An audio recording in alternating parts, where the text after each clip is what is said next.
In April of this year, a group of scientific experts came together to discuss an issue whose consequences will influence the planet and our American society for generations to come.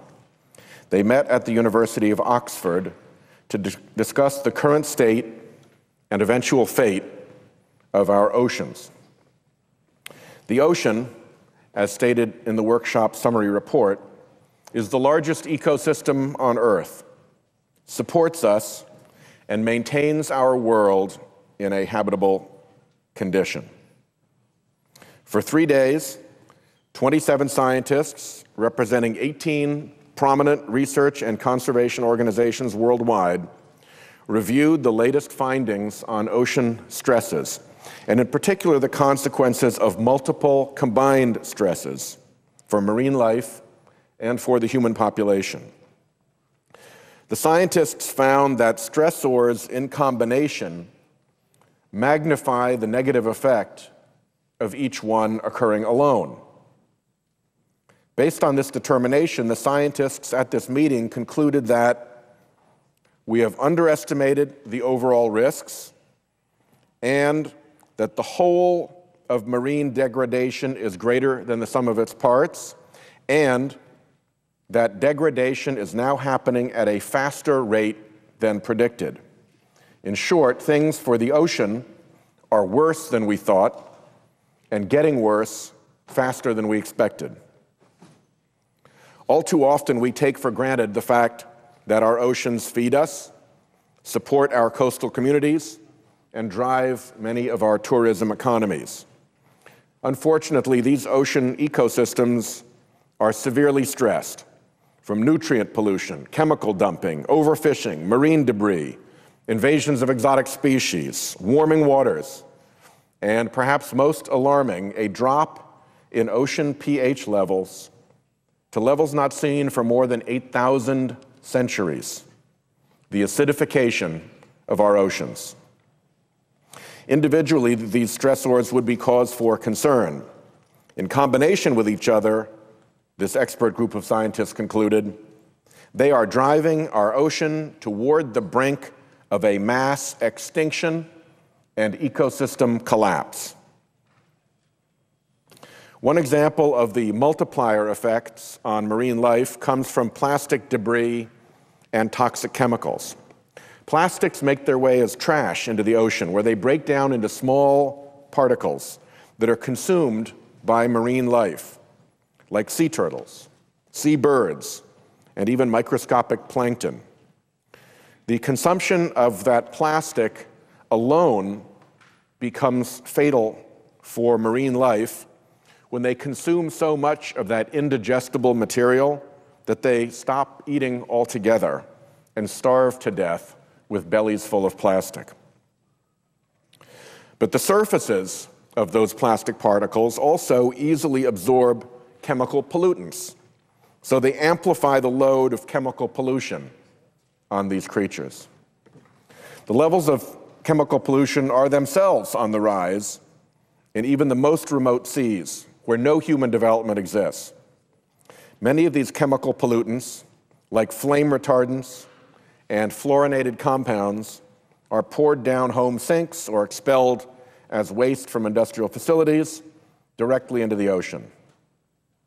Plants and animals have not evolved ways to break down these new man-made synthetic compounds, so they do what is called bioaccumulate, meaning they become increasingly concentrated as they are passed up the food chain, or passed in marine mammals from mothers to calves in their milk from generation to generation, until many of our top oceanic predators, many of our most majestic ocean creatures, are now literally swimming toxic waste.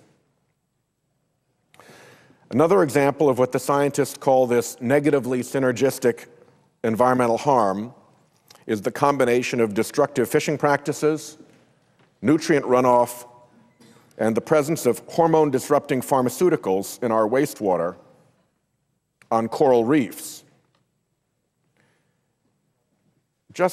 These unusually precious ecosystems, our coral reefs, known as the rainforests of the sea, do not have to just contend with overfishing, nutrient loading, and wastewater pollution. Now the reefs, like the mangroves, the salt marsh estuaries, and seagrass meadows, in their damaged and less resilient state, must also face a rapidly changing climate and its dual effects of ocean warming and ocean acidification. Coral reefs are more likely to bleach out when exposed to both increased temperature and acidification than if they're exposed to either condition separately. You add both of those conditions to those pre-existing stressors, and 35% of the world's ocean reefs are classified as in a critical or threatened stage. Scientific projections indicate that without urgent action, coral reef ecosystems could be eliminated on our planet in 30 to 50 years. The decline and ultimate death of coral reefs, the most diverse ecosystems on the planet, dramatically impairs the reproduction and development of hundreds of other species that call those reefs home. When a reef ecosystem collapses and does not recover, it quickly becomes dominated by algae, and the phenomenal biodiversity once present disappears. For human society, this is accompanied by a loss of food, a loss of income, and damage to the billion-dollar per year tourist industries that surround our ocean reefs. This workshop report that I'm discussing echoes the overwhelming body of peer-reviewed science and literature on climate change and carbon pollution, stating that, and I quote, "Human actions have resulted in warming and acidification of the oceans and are now causing increased hypoxia." Hypoxia is lack of oxygen. The report continues, "Studies of the Earth's past indicate that these are the three symptoms associated with each of the previous 5 mass extinctions on Earth." We're now talking about changes on our planet in our lifetimes whose precedents can only be found in geologic time. I've often said on this floor how we have veered outside of the bandwidth of carbon concentration that has prevailed on our planet for 800,000 years. For the first time, we're outside of a bandwidth in which our species has lived for 800,000 years. But this comparison is to mass ocean extinction events 55 and 251 million years ago. Back then, the rates of carbon entering the atmosphere in the lead up to those great extinctions are now estimated to have been 2.2 and 1 to 2 gigatons of carbon per year, respectively, over several thousand years. But as this new report identifies, both of these estimates are dwarfed in comparison to today's emissions of roughly 30 gigatons of carbon dioxide per year. So just to go back over that, the two great mass extinctions, 55 million years ago and 251 million years ago, were led up to by rates of carbon added to the atmosphere at 2.2 and 1 to 2 gigatons per year and over thousands of years. And now we are today emitting roughly 30 gigatons of carbon dioxide per year. Such a massive dumping of carbon pollution into our atmosphere creates the real prospect of devastating damage to our oceans. And in fact, we may already be witnessing this devastation. In one breathtaking part of the report, the scientists remark that, and I quote, "The speeds of many negative changes to the ocean are near to or are tracking the worst-case scenarios from the IPCC and other predictions," end quote. The IPCC, or the Intergovernmental Panel on Climate Change, created several scenarios predicting how the Earth's natural systems could respond to the ever-increasing amounts of carbon dioxide we dump into our atmosphere. This report says that observations now are worse than the IPCC's worst-case prediction scenarios. Those predictions of the IPCC have received a lot of special interest-sponsored mockery on this floor. But these aren't predictions now. These are observations. For instance, the decrease in Arctic sea ice cover and the melting of the Greenland and Antarctic ice sheets, which hold enough water to raise sea levels by more than 200 feet, are actually occurring, and faster than expected. Correspondingly, sea levels are rising. The report also observes acidification is occurring faster than in the past 55 million years. And with the added man-made stressors of overfishing and pollution undermining ocean resilience, end quote. These observations are sobering. Not only are the changes great, but they are happening so quickly that marine life cannot adapt. Numerically, the average ocean pH has decreased from 8.2 to 8.1 since the industrialized revolution. That seems like a small change, unless you understand the pH scale. The pH scale is logarithmic, so that change is profound. If that same amount of change in pH occurred in our blood, we could suffer respiratory or kidney failure.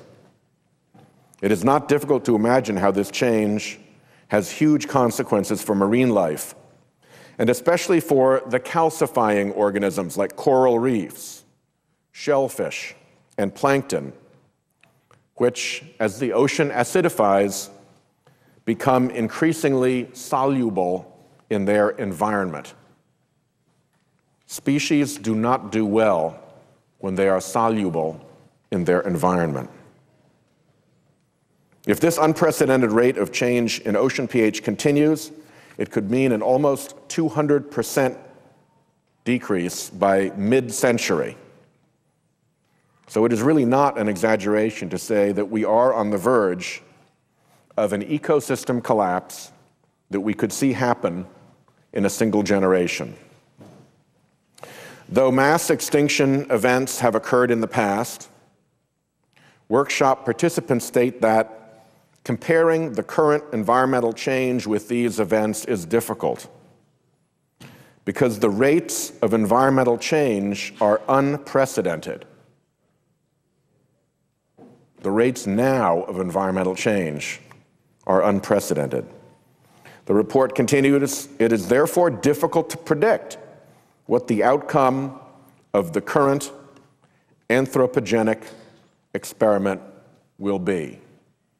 Translated out of Sciences, it is therefore difficult to predict what the outcome of this experiment we are conducting on ourselves as a species on this planet will be. However, the report continues, it can be said that we are pushing the Earth system to its limits. The workshop participants concluded unless action is taken now, the consequences of our activities are at a high risk of causing, through the combined effects of climate change, overexploitation, pollution, and habitat loss, the next globally significant extinction event in the ocean. And again, when they say the next, they mean in geologic time, and they're referring back to events that happened 55 and 251 million years ago. So what will we do? This is not the first report to state with certainty that our oceans, and thus our ocean-dependent populations and economies, are in serious jeopardy. In 2003, the Pew Ocean Commission report led off with the following: America's oceans are in crisis, and the stakes could not be higher. In 2004, the U.S. Commission on Ocean Policy, as mandated by Congress in the Oceans Act of 2000, published their final report and pronounced the importance of our oceans, coasts, and Great Lakes cannot be overstated. They are critical to the very existence and well-being of the nation and its people. Yet, as the 21st century dawns, it is clear that these invaluable and life-sustaining assets are vulnerable to the activities of humans. Nearly 2 centuries ago, the poet Byron could write, "Roll on, thou deep and dark blue ocean, roll. 10,000 fleets sweep over thee in vain. Man marks the earth with ruin, his control stops with the shore." Well, no more. Now, in 2011, this international group of scientists reminds us that we are now marking the oceans with ruin, and that the human interactions with the ocean must change, to quote their report, to a sustainable management of all activities that impinge marine ecosystems. Mr. President, we must work together to preserve and protect the ocean ecosystems we rely on so heavily. For we too are greater than the sum of our parts. In a bipartisan effort, Senator Snowe and I have introduced the National Endowment for the Oceans to provide dedicated funding for ocean and coastal research, restoration, protection, and conservation. Too often, the knowledge and the information that we need to better protect and understand these ecosystems comes too late, or comes not at all. We hope to change that. Together, we can still turn the tide to protect our ocean and our society, but if we are to have any chance, we must act soon, and we must make progress quickly. I look forward to working with my colleagues to confront these looming challenges. I thank the President, I yield the floor, and I note the absence of a quorum.